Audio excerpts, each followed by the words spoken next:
As they passed through the bottleneck, Blue gestured off toward the open country. There's a passel of mavericks in the canyons and draws east of here. A couple of good men could build a herd real fast. That's a good way to get a chance to make hairburst bridles. You start that and then have us in a rock-walled garden. No, Blue said seriously. Most of the stock is over a year old and unbranded. It's for anybody. A few weeks of hard work and we could make a drive, sell out, and have some working capital. They rode in silence, Rod preoccupied with thoughts of Loma. It had been 2 years since he had seen her, but now she was near him. He was excited, eager to see her, but worried too. He knew that he had now wanted her more than anything in life, realizing that how much he had stifled thoughts of her so he could build for their future.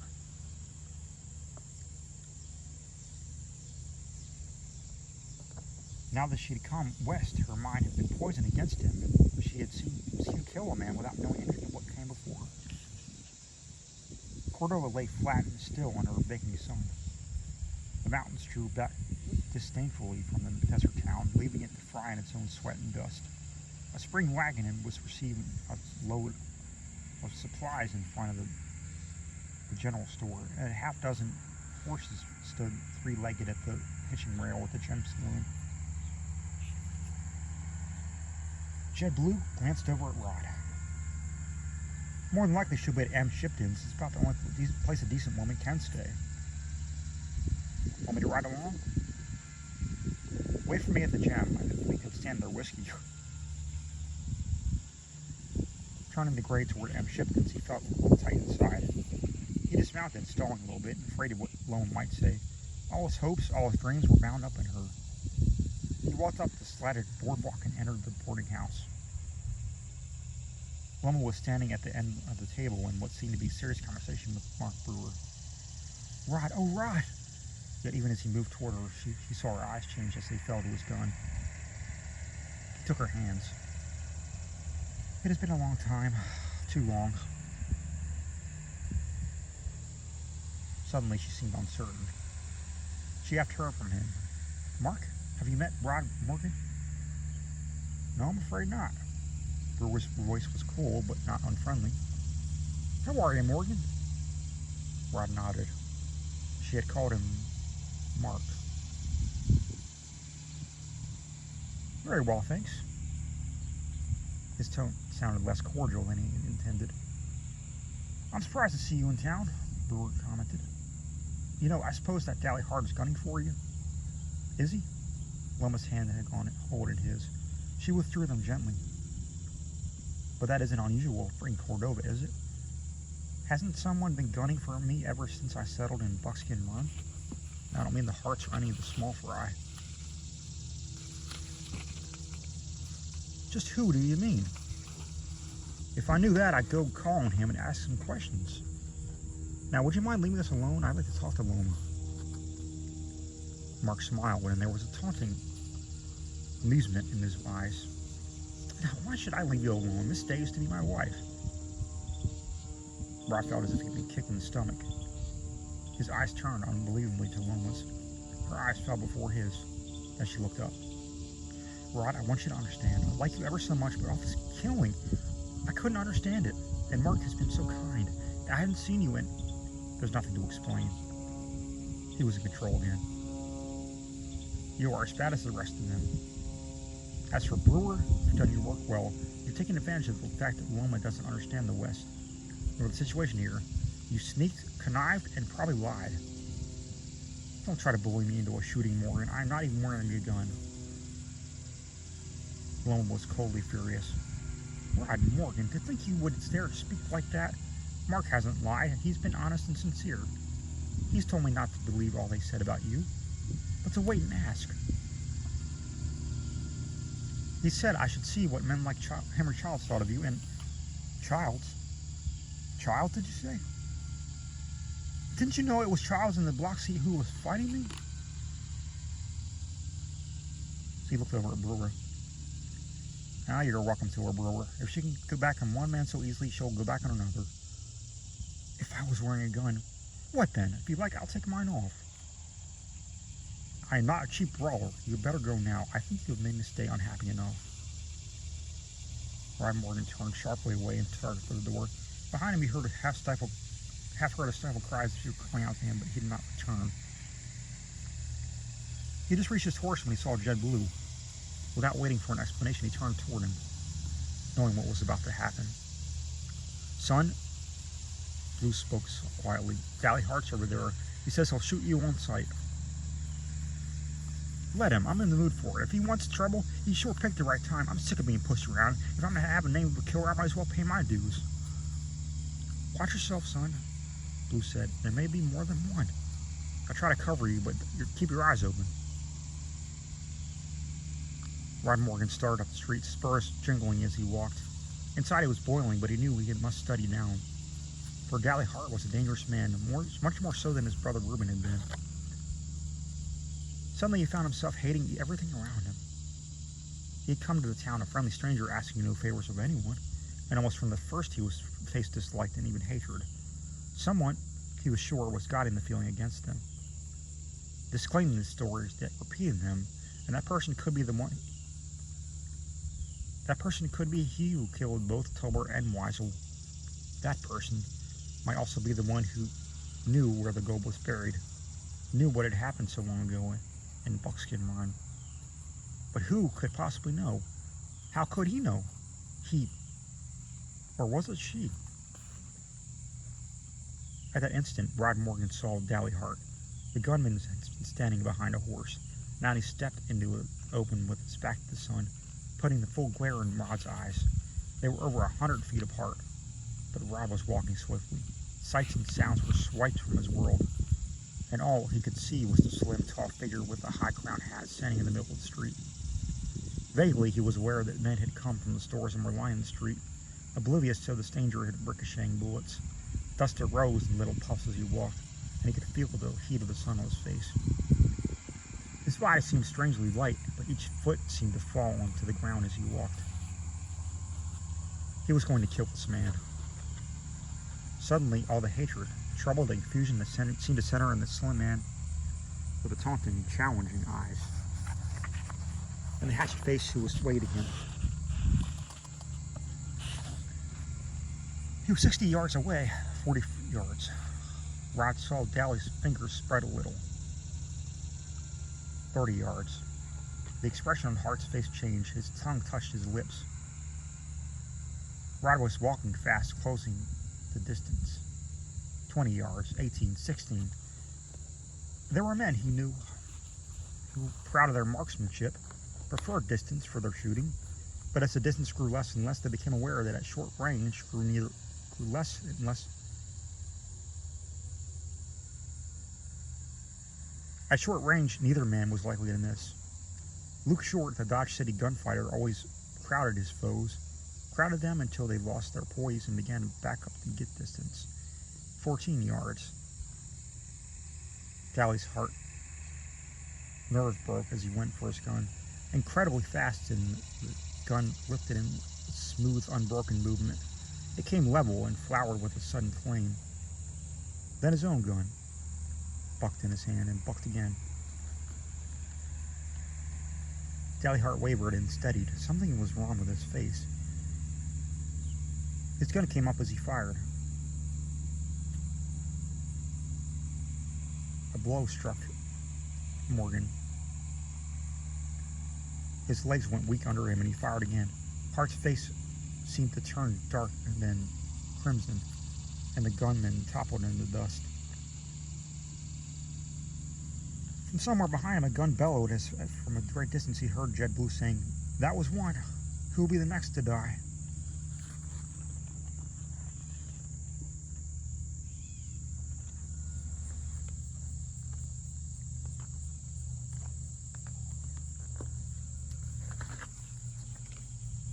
There was a rectangle of sunlight lying inside the cabin door, and beyond it Rod could see the great waving grass of Buckskin Run.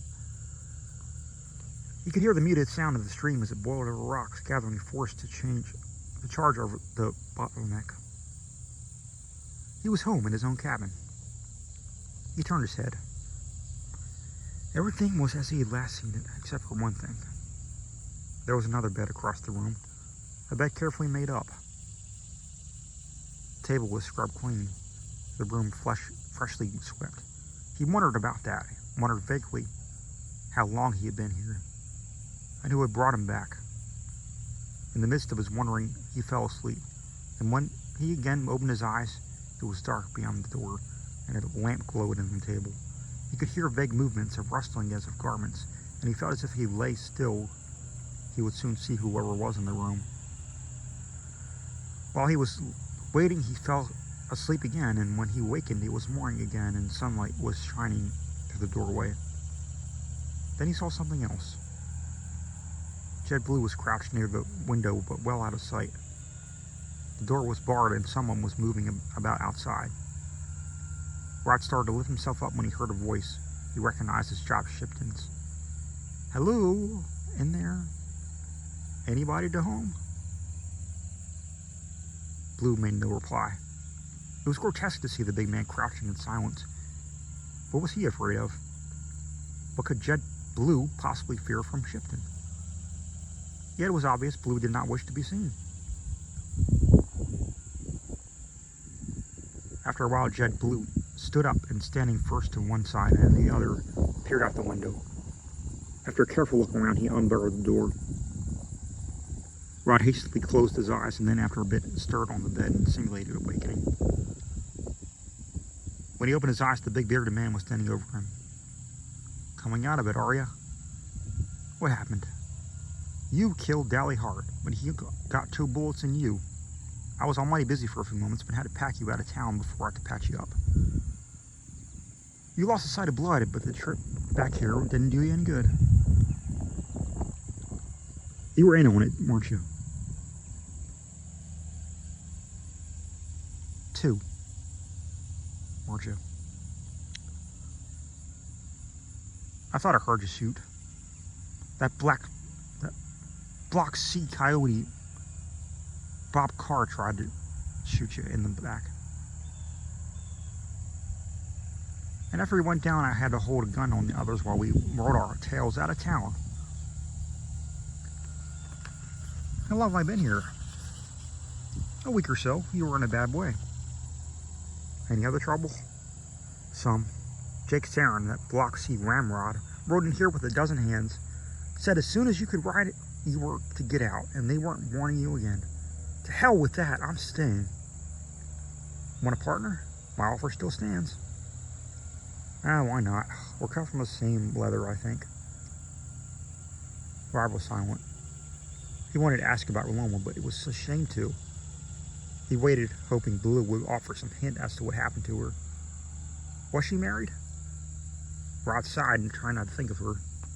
After all, she had thrown him over for Mark Brewer. Still, he had to make allowances. After all, she hadn't seen him in 2 years. But then to hear nothing but bad about him, then to see him kill another man. His thoughts shifted to the vanished wagons and the gold, and then the strange actions of Jed Blue when Shipton came around. Why had Blue not wished to be seen by Josh Shipton? Or had there been others outside, and Josh simply the bait to draw him out to be killed? It was possible. Despite his curiosity, he had no doubt there was a sensible explanation, and he had no doubts about his new partner. After all, the man had saved his life, had gotten him out of town when they certainly would have either killed him or let him die. A few men would dare challenge the power of the Block C, and from the memory of the horses he had seen, he knew the Block C had been out in force. Lying there through the long day, he tried to find an answer for the Block C's enmity for him. So much hatred could not stem from his original fight with Carr, nor even the shooting of Reuben Hart, which had been forced on him. Behind it, there seemed to be a reason. There had to be a reason. And he had the hunch that the trouble would stem from the man he had never seen. Henry Childs himself. Hour after hour, as he lay in bed, he tried to find answers to the problem of the gold and the wagons. 3 men had died and been buried. 3 wagons had vanished, along with much gold and gear. It was not until the last day he had been dead that the idea came to him. An idea so fantastic that at first he could not believe it could be possible. Yet the more he considered it, the more it seemed the only possible solution. He was recovering rapidly, and when he could sit outside in the sun, even walk a little by favoring his bad leg, you could see many evidences of Jed Blue's work. Certainly the big man did not intend just to come along for the ride. A comfortable bench had been built, circling a large tree, close to the house.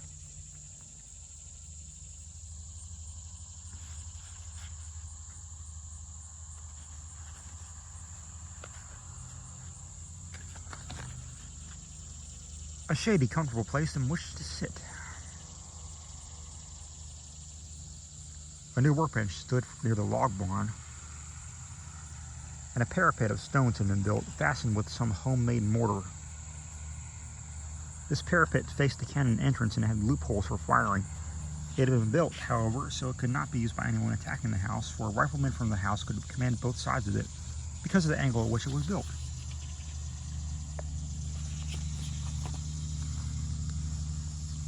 A water barrel had moved into the house and it kept it full. Several steers had been slaughtered and the meat jerked. It was hung up inside the house, and every precaution had been taken for a full-scale siege if it came to that. On the shelf near the door were several boxes of pistol and rifle ammunition. Obviously, if Blue had been to town, so he must have known what had become of Lamour. On the fourth day on which Rod could be outside, he shot the gray, and getting a steel hook from the odds and ends of the workbench in the blacksmith shop, he took an extra length of rope and rode up the canyon toward the basin. Blue had left early, and Rod had talked with him for a few minutes. He supposed the other man had ridden into town, but Jed had said nothing about his destination. Rod was quite sure he knew now what had become of the vanished wagons. Come what may, in the next few hours he would know for sure. He understood something else. Both Weisel and Tolbert had been killed in the canyon, and both apparently after arriving at a solution or coming too close to it. He would have to be very, very careful.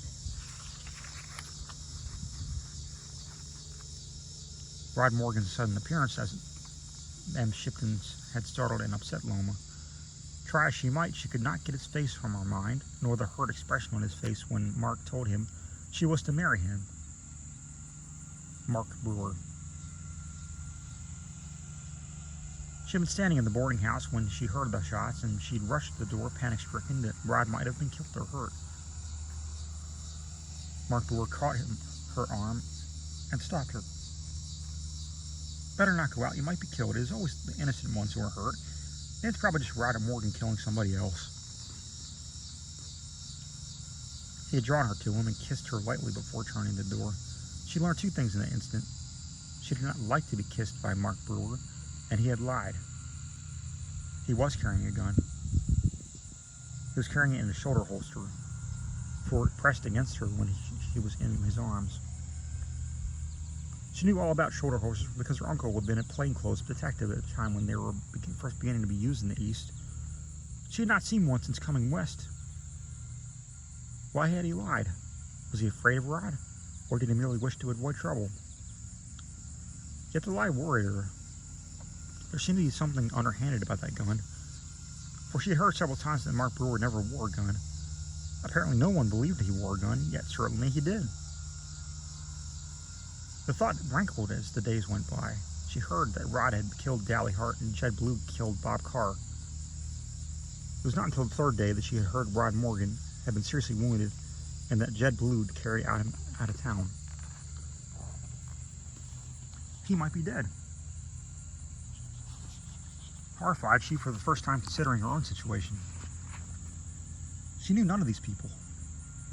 Rod she had known for a long time. He had always been a gentleman and a fine man. Could he change so quickly? Or was there something else happening here of which she knew nothing? Coming downstairs from her room at M. Shipton's, she heard Rod's name mentioned in the dining room and stopped on the steps. The voice was that of Jeff Cordell, whom she knew as one of the four men who faced Rod that day beside the stage. Gotta hand it to him, Cordell was saying. Morgan has plenty of nerve, and I've never seen a faster hand with a gun. Why, that day on the trail, he could have got me as sure as shooting if I had moved a hand. I'd laid odds he'd gotten 3 or maybe all of us. Speaking of fast hands, said another voice, what about that Jed Blue? He's good all right. Bob Carr never knew what hit him. You know, that Blue puzzles me. Where did he come from? Why did he tie him with Morgan? He claims he was in there with Kit Carson, but I know the name of everyone who ever rubbed with Kit, and none of them was named Blue. Somebody laughed. You always use the same name, Jeff? I doubt a child ever has a single rider who uses the same real name. Hell, we've all had our ups and downs. What will come of it, Jeff? Asked the other voice. Morgan will be killed. You can't beat Childs. If he doesn't want a man in the country, he doesn't say.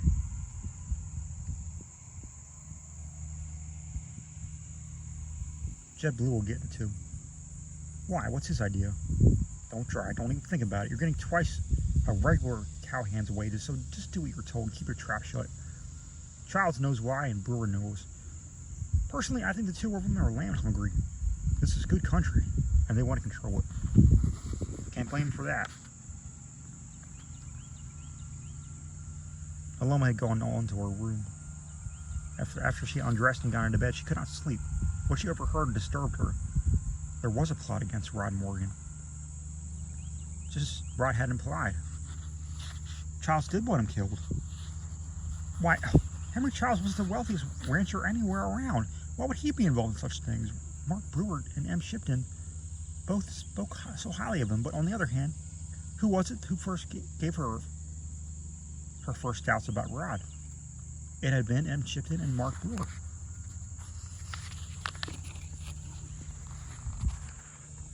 Loma Day decided she must talk to Jed Blue. She recalled that he had defended Rod that day on the stage.